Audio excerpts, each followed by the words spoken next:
Welcome back to Urban America Horror, and if you're new here, welcome too. Today we dive into a psychological horror story with supernatural elements, focusing on obsession and temptation in the world of high-class yoga. The protagonist is invited to join a mysterious and rigorous yoga course at a special studio called Peak Pose, where only a select few are allowed to attend. The story explores the protagonist's gradual loss of reality as she becomes obsessed with completing the course and reaching the pinnacle of yoga. She faces challenges not only physical, but also mental, where traditional yoga principles seem to be distorted or even reversed. The students in the course are gradually eliminated until only the protagonist remains.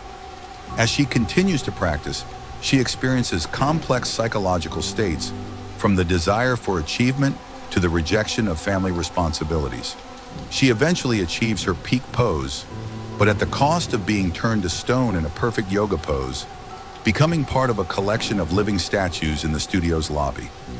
It's a haunting and tragic ending, where the protagonist sacrifices her life in pursuit of the illusion of perfection and is forever trapped in the pose she once desired.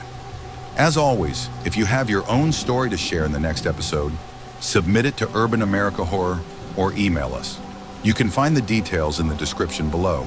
I'd love to feature your story right here. After all, it's stories like yours that keep this show alive and creepy every day.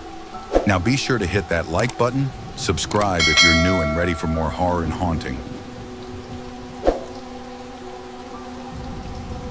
The waitlist is years long. Favors have to be called in, you see, from your stylist, feng shui consultant's event planner's mistress, to even get a spot on it. I heard through the grapevine that I made it on the list. A small victory in itself, and that was that until it was almost forgotten. But one early morning, years later, my doorman raised his hand. "Oh, miss, something came for you." As I was walking in from my run in Riverside Park, he placed the delicate invitation box on his podium, and I knew, clear your schedule for the next 2 weeks. You're in. I've heard the rumors that have spread through all the upper crust yoga classes since I first got on the mat. The flows taught at Peak Pose are addictive. Perhaps that's an understatement. Everyone's heard of a friend of a friend of a friend who was sent home after the first day and became obsessed, spending the rest of their life chasing the highs taught by the anonymous instructor. They say the only way to reach true satisfaction is to reach the 12th session, if you can. People fly in from all across the globe for a shot at it, to be the one person selected for a year of one-on-one training from the head instructor. The exterior is unassuming, tucked under dilapidated scaffolding. Tourists lost in the mid-50s of Manhattan walk right past, unaware that only a select few are chosen to see what lies behind the peeling red door. When I arrive on the first morning, I'm not even sure I'm in the right place. But when a woman in a coordinating workout set in a bright red scrunchie brushes past me and pushes the door open with her yoga mat, I follow suit. Behind the door is a beaded curtain, and behind that is a cavernous welcome hall. White marble walls lead up to a skylight as high as the heavens. Oil paintings, easily 15 feet across, depicting lush forests teeming with wildlife, are kept in opulent gold frames. 12 marble statues of yogis in flawless form, lotus headstand, 8 angle, one-handed tree. I can pull off those poses, of course, but I think of the models who had to hold still for hours while these were carved. It's otherworldly and hauntingly silent. A handful of others are in the welcome hall, just as entranced as I am. It occurs to me they're now my competition.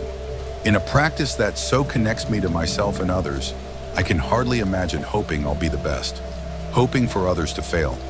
It goes against everything I've been taught. A sharp gong hit snaps me back to reality. At the far end of the hall, a doorway has opened, leading into pitch dark nothingness. Hesitantly, 11 other yogis file in before me. The room within is pitch dark, with only a small portion in the center dimly lit by a ring of candles. The walls are nowhere in sight, giving the impression that the room is endless. I'm so distracted that I don't notice red scrunchie securing the best spot in the room, front row in the middle. A pang of jealousy punches me in the gut. Damn it, I think. That should have been mine. I brush the unhelpful feeling off and take the spot next to her. And suddenly there she stands in the flesh, the instructor. She does not bother to introduce herself. She doesn't need to. Though she's tiny, she commands attention with her wiry black hair and deep eyes that stare past her Roman nose. Every student stands at the top of their mat, eyes steady and tailbones tucked. She surveys the lot of us with a single eyebrow arched, then simply says, "Let's begin." From somewhere within the black expanse, a gong is struck. She informs the class the flow will be 3 hours long. Salutations followed by strengthening asanas, followed by a series of deep stretches. The rumors are true, it will be tough, it will hurt, it will free you. We'll start in a downward-facing dog, the instructor says, and that's that. The gong continues to ring, never losing reverberation, never fading. When I was getting my nose redone, I joked with the anesthesiologist that I could beat the sedatives, stay awake through the whole surgery. He laughed and told me to count backwards from 10 and see how far I could make it. I never even began counting. I woke up being rolled into the recovery room, unaware a moment had passed since that conversation. Very much the same thing happens now. I find myself, mind blank and muscles on fire, in an eagle squat. A relatively easy pose, one thigh stacked over my other as I balance on one leg. But my muscles tremble as if I've just been through an intense series of holds. An hour or more must have passed. The gong still hums. The instructor places her hand on my shoulder, which should destabilize me in this one-legged balance. But I don't waver. "Good," she whispers, and my heart nearly leaps out of my chest. 45 more minutes go by in an instant, a peek at my watch tells me. I'm back in a downward dog, one I don't remember folding into, and I'm aware of the instructor's footsteps next to my head. She must be coming to tell me I'm out of the class, that I've failed. Instead, I hear her crouch down next to my neighbor and lean in close. Barely audible, she whispers to Red Scrunchy, "Your knees are bent." She pauses. I steal a glance. It's true. Red Scrunchy's knees are bent. Her legs shake as she attempts to fix her form. "You're free to go," the instructor whispers to her. Red Scrunchy rolls up her mat and practically flees from the studio. I swear I can hear a sob as the door swings shut behind her. This means I'm safe for today. I've made it to the next round. I fold into my next pose, an upward dog, and realize I'm no longer in class at all. I'm at home on the floor, before my dinner table occupied by my husband and 2 daughters. They look at me in bewilderment, and I fall out of my pose, startled. I rejoin them at the table and squeak an apology, not wanting to cause a scene. I stab a piece of endive with my fork as I try and fail to remember even coming home. Not 5 minutes later, a strange feeling bubbles up from deep within my chest. A sudden, deep, burning hatred. But towards what or whom? I have to put down my knife and fork and take a breath. I try to focus on my 6-year-old telling her father about the iguana at school, but the feeling comes back, a tugging, urgent anxiety to get away, and fast. I can't help it. I slam down my utensils with a bang, frightening them. I make some excuse to get up and go to the home office. I spend the rest of the evening trying to remember the morning's flow based on muscle memory alone. It's impossible. I was in too deep a trance. Evening turns to night. My husband can put the girls to bed for once. This is much more important. Night turns to dawn and I'm no closer, even playing a gong sound on my cheap Bluetooth speaker. When I show up at the yoga studio the next morning, it's clear no one else has slept a wink either. Tired eyes, sallow skin. As I pass by the 12 yogi statues in the welcome hall, I pause. Another student, a waifish linen-wearing brunette, pauses next to me. Not a word between us, but we're both thinking the same thing. How we'd give anything to take the place of any one of those statues, to never leave the studio again. So when the gong rings out through the oppressively silent hall, it's like coming home. We're not quite desperate enough to fight our way into the studio yet, but there is an urgency to our footsteps once the doors slide open. The gong is struck again, and from somewhere within the shadows, and the instructor emerges. She starts the class in much the same way as yesterday. Before class this morning, I promised myself that I would be absolutely sure to remain alert this class. Well, so much for that. Maybe it's the fact that I hadn't slept a wink the night before, but now I slip out of consciousness immediately. I resurface this time in a pigeon pose in my living room. It's earlier in the day than yesterday, not quite dinner time. This is good. I dig in my purse, and when that comes up empty, in my husband's desk drawer, for a couple of 20s. I catch the housekeeper before she leaves and tell her to pick up dinner. I can't be bothered tonight. I lock myself in the office again and try to find any memory of today's class. A few hours later, my husband knocks on the door, asking me to join for dinner. I feel a wave of anger bubble up in my stomach again. I don't answer. I don't want to think what will happen if I do. After dinner, another knock. Zoe wants to join me. Usually I have to beg and bribe her to accompany me to a mommy and me yoga class, but she must be feeling my absence tonight. I open the door to let her in, but when she sees me, she recoils. Something about my appearance must be frightening. She backs away, and a few minutes later, my husband comes in, asking what's going on. I shrug and wave him away, telling him I have to practice for tomorrow and not to wait up. It doesn't take much to shoo him away, thankfully, and I spend the rest of the night doing as I wish. The next morning, I see the wayfish woman again on my way into the welcome hall. She must have made it through yesterday's class. We lock bloodshot eyes and laugh in only the way sleep-deprived, desperate people do. It's not immediately clear to me who was sent home yesterday, but the class feels smaller. The gong hits, class begins, and the next 5 days pass in almost exactly the same way. Showing up at 11:15 on the dot to pass through the 12 yogi statues and into the studio, where one less pupil attends each day. Letting my anguish melt away as soon as the gong sounds, submitting to the instructor's firm directives. Surfacing hours later, time dripping like Manuka honey, waiting for class the next day. 1 week after my first class at peak pose, I don't emerge from my trance by finding myself in a bound angle in the home office, or in a hero pose in the kitchen. No, today I'm shaken awake by my shoulders in the middle of Comtesse Bistro on 92nd Street. My husband stares me in the face, horrified. I look down, or rather I look up since I'm upside down in a scorpion pose, and right myself despite the sea of staring faces. What happened? I ask. Are you serious? You just told me you won the yoga scholarship, and then you decided that our very frequent date spot was the best place to show me what you've learned, he says. That can't be right. It's only been a week. There are 5 more classes to go. I can't have one. I don't betray myself by saying anything. Let's go, he says flatly. Check, please. Outside the bistro, he stops short. What has gotten into you? I'm taken aback by the force behind his tone. I ask what he means. You've completely abandoned your family for a full week. You have to spend time with your daughters, feed them real food like a real mom. I'm tired of this. I haven't seen you in days. Oh, it's hard, is it? Not fun, I hear myself say. This is so unlike me. I love being a mom, being his wife. I should be upset at myself for saying such things, but I can't stop picturing folding back into a scorpion pose, balanced on my forearms with my feet hanging backwards over my head. He hails a cab and we get in. The ride is silent, tense. Suddenly you have a problem with my yoga practice, I say.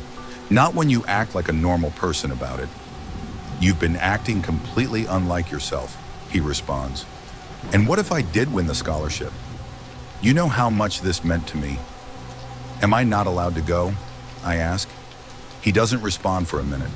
Then, I didn't think you were actually going to get it. That settles it. We arrive home. Margot and Zoe greet us excitedly, but I can't bring myself to look in their eyes. They're just a distraction from what I know I have to do. I find myself storming into the bedroom, and my husband follows. He shuts the door behind us as I yank out my weekender tote from beneath the bed and begin packing. Seriously? He asks as I stuff the bag with leggings, sports bras, toiletries. Someone's shouting. I realize it's me. The last thing I see as I leave the apartment is my husband's frightened face. Well, now he knows not to cross me. The street's deserted. It's the dead of night. I walk south, knowing exactly where I'm headed. I push at the front door of the peak pose and it gives easily. I was prepared to smash through the glass with a brick if it came to it. Good thing it didn't. Red Scrunchy is there in the welcome hall, leaning against the studio doors. She looks up at me like a wounded animal as I pass by the statues. I can't go in there, she whispers. I open the door to the studio with ease. Red Scrunchy gets up. "Let me in," she begs. "Let me in." Nothing's preventing her from following me inside the studio, but she doesn't. "Go home," I hear myself growling back before sliding the door shut. I turn to the studio. The candle still burns at the center of the endless room, but the usual gong doesn't ring. I could hear a pin drop or a light snore. Turns out I'm not the only one who escaped here tonight. The brunette waif from the second day dozes on her yoga mat, and to her right, a man in green shorts folded perfectly in half peeks up at me. "Kicked out?" he asks. "Couldn't sleep," I say. "I can't find the gong. The room, it just keeps going." I roll out my mat next to him, ready to continue trying to repeat the previous day's class. But after so many nights of non-existent sleep, I slip into easy, blissful unconsciousness. A tap on my shoulder wakes me. There's a sliver of early morning streaming in from the gap in the double sliding doors to the welcome hall.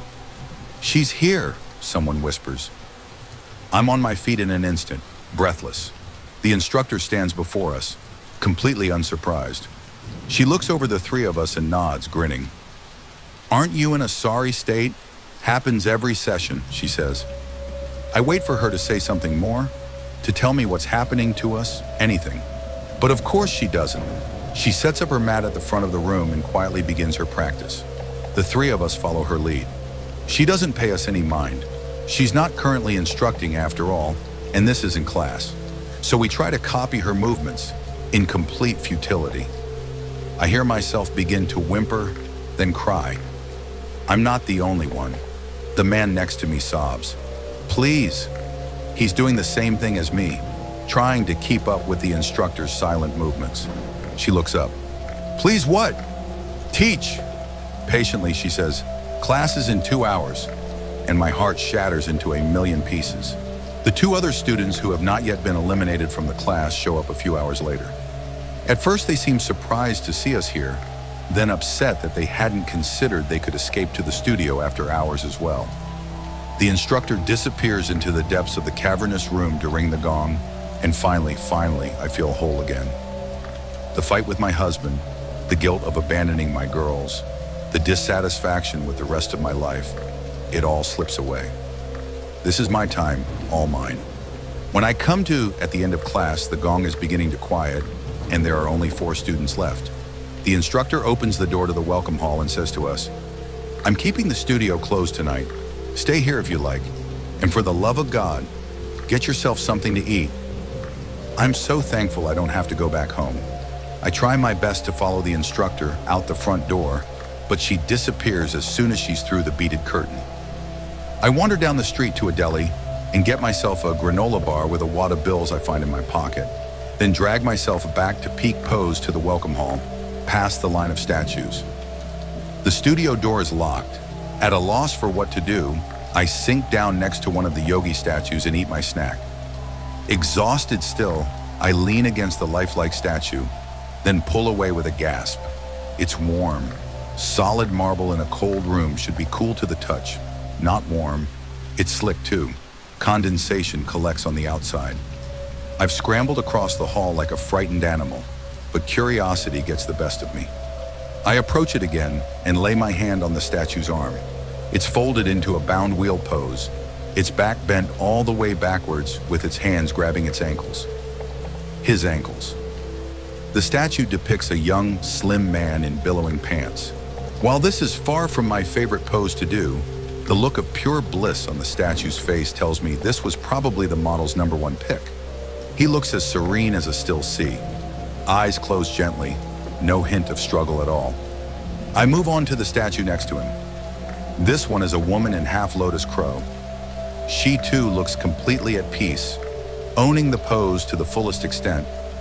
Like the gong is always playing in her head. And then I reach the statue near the entrance. She's in scorpion, my favorite pose too. Supporting her body in a forearm balance with her feet in the air, hovering near the back of her head, just as I did in the restaurant with my husband. The welcome hall is cold, it's quiet, and the sun is either beginning to rise or set. I don't know how long I've been staring at her for. Something about her draws me in. I lean against her warm marble, a deep connection, the feeling that she is me and I am her. At least, I wish I was. So I wouldn't have to leave everything behind to even be here, to feel the guilt of resenting my obligations. I'd give anything to exist without context, without choice, in peace. There's that anger again, bubbling up from deep within my stomach. It's not so unfamiliar anymore. I've run away from home and refused to eat or sleep like a child. And now Scorpion Girl is living the life I should live. I hate her. I hate her. So I give in to my anger and I push the statue. I don't expect it to give way, but it does. It topples back and forth, threatening to tip. And then it does. It hits the floor with a crack, splitting down the middle. Suddenly, arms are pulling me away as I attempt to scramble back towards it. And I swear, I hear the scorpion cry out. I'm dragged by the shoulders down the row of statues into the yoga studio. The sliding doors shut and leave me in darkness. I'm crying. Behind me, someone lights the ring candles and steps out before me. It's the instructor. I look up at her desperately, waiting for an explanation that will never come. I would have expected her to be cross, but her expression is unreadable. "You really want it," she says, not asking. I can't do anything but nod my head, unable to speak. She responds. "Well, class is starting soon. Go grab a spot." The instructor almost leaves the studio, but suddenly remembers something. "By the way, your husband has been very curious outside, in case you want to reassure him that you're okay." I don't. I shake my head and roll out my mat. The last thing I want to do is to face the mess I've made, both inside the welcome hall and beyond it. "I'll stay here," I say. I swear she looks almost proud. "I'll be out there, cleaning up," she says, and leaves me alone. Soon the 3 other students show up and class begins. I slip under immediately at the ring of the gong. When I come to, there are only 2 students besides me left, the brunette waif and the man in green shorts. I'm so close, closer than ever to getting what I want. If I'm eliminated now, 2 days before making it to the end, there's no coming back. I have no choice but to make it. So I don't protest when the instructor locks up the studio for the evening. I'm hungry, I'm tired, I'm manic, but I don't care. I leave the building. I see the brunette waifish woman leave after me, and I follow her, keeping a respectable distance between us. She stumbles around in the same haze that I'm in. Tired and lost and aimless, she heads northeast, seemingly randomly. Avenue after avenue passes by. Men with Brooks Brothers laptop bags, young tweens who point their phone cameras skyward, moms with toddlers. They barely register to me. We reach Central Park. The crowd thins here. No one wants to be in the park after dark. Waif goes right in, I follow, and I keep following. 20 or 30 blocks north before it's completely desolate. She looks around, nearly catching me, then ducks into a bush. She must have run away from home as well. I wait, trying to quiet the anxiety of being so far away from the studio. She doesn't emerge. This is where she must intend to sleep for the night. I approach the bush with no particular plan in mind. At least that's what I tell myself. There she is, asleep in fetal position in the dirt. I lean in, curious how she could be at peace enough to fall asleep when it feels like every nerve in my body is on fire.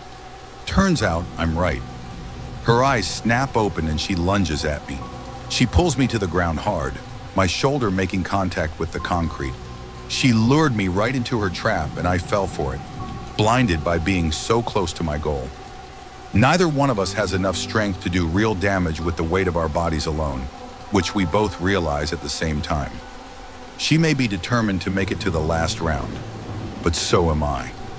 I find myself fighting dirty, kicking and punching with abandon. It's fuzzy exactly how it happens, but I've pinned her. I try to wrap my hands around her neck, but she squirms out of my grasp, once again facing the conundrum of being unable to incapacitate her with just my bare hands. I look around for a solution. There's a rock buried in the dirt beside us, and I grab for it. It's not as big as I would like, but it will have to do. I raise it above my head and bring it down. Once, twice. It's a short fight. She's out.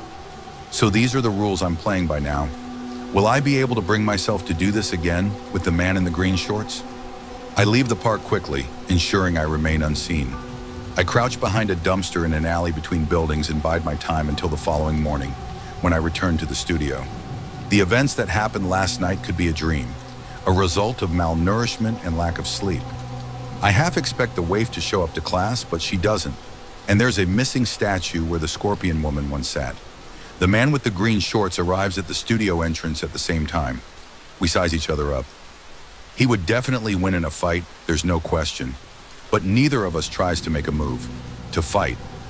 Both of us need to take this last class as much as the other. With a curt nod, we enter the center, side by side. When the instructor arrives, she doesn't seem surprised to see that there's one less student. She merely comments, "So we'll have one less class than planned. No problem," and strikes the gong. We begin in a downward dog. Unconsciousness beckons to me, an old friend. Instead of taking its hand today, I know I'll have to resist. As abhorrent as it seems to stay lucid during this point, it must be done. It takes everything, everything. I fight for every second of consciousness as the gong vies for my attention. It's like fighting an undertow, or gravity itself. For 2 full hours, I managed to stay awake, listening to every command and cue. Despite the pain, it's glorious. The instructor's flow is so perfectly planned, so flawless. Being aware of each excruciating moment in every pose feels like a wonderful lifetime. This is what I needed. The class builds to a peak pose.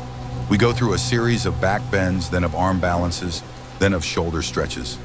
It feels familiar. I'd bet my tennis bracelet, one of the good ones, on what the final pose will be. "Come to a mountain pose," whispers the instructor, and I stand at the top of my mat at the ready. I hear the thin man's feet plant on his mat a microsecond after mine. "Wheel," the instructor says like a sharp exhale. The urge to move automatically is stronger than ever, but I must savor every moment. I bend backwards, feet still on the ground, until my hands come to the floor behind me. It's difficult to wait for her next cue to take the next movement, but I do. "Come to your elbows," she says. Still in my back bend, I lower to my elbows. Finally, she gives her last cue into the pose I was born to do. "Scorpion," she says, "feet off the ground." I walk my feet closer to my head, and when I can't go any further, lift them one by one into the air just above my head. A perfect balance, suspended between the security of the ground and the freedom of the air. It's heaven, the closest I've felt to happiness in almost 2 weeks. 12 breaths. Inhale, exhale. 12. Inhale, exhale. 11. 10, 9, 8, 7, 6. I almost slip into a trance, but I fight. 5, 4, 3, 2. "Remove your arms," cues the instructor, and I feel my arms tug outward, wanting to collapse onto the crown of my head. But I don't obey the command. I remain in control. The thin man, having succumbed to the gong, does not.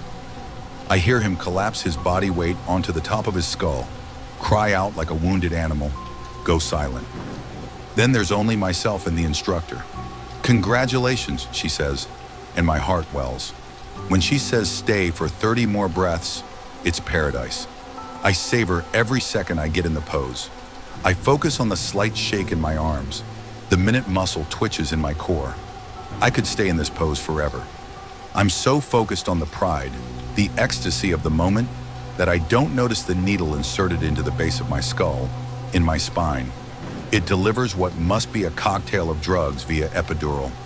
It paralyzes me, locking me into the pose I've been yearning for this whole time. The instructor reassures me, says this is the ultimate lesson in patience. I won't be able to feel being encased in stone, becoming one of the statues in the welcome hall. I'll replace the last yogi and scorpion pose out there. Her year's up after all, and those that graduate from peak pose go on to become famous. She'll open her own practice, become wildly successful, just as she's always dreamed of, and so will I eventually. "Don't worry," the instructor tells me. "I'll be able to breathe, my feeding taken care of through tubes. Electrodes placed throughout my body will keep my muscles twitching, preventing atrophy. With biological functions taken care of, my mind will be unburdened, free to explore its depths." Yoga is, after all, 90% mental work. Some don't make it through, but that's okay. Sink or swim, and certainly my family won't be there when I get back. As far as they know, I've been extended an invitation to the most prestigious yoga academy for a year-long retreat. and I accepted without a second thought. They'll heal, yes, but they'll never forgive me. But at the end of my year, I will have the life I've always desired, and I've never been happier. The gong drones on and on and on. I become the scorpion as I finally allow myself to succumb to the gong and slip into the trance I've wanted to all along. Thank you for watching today's horror story. If you have a horror, mystery, or haunting story you'd like to share, send it to us at Urban America Horror or email us below the description. And don't forget to subscribe and turn on notifications so you never miss a new episode when we upload it. We'll always be here, waiting for your next horror story.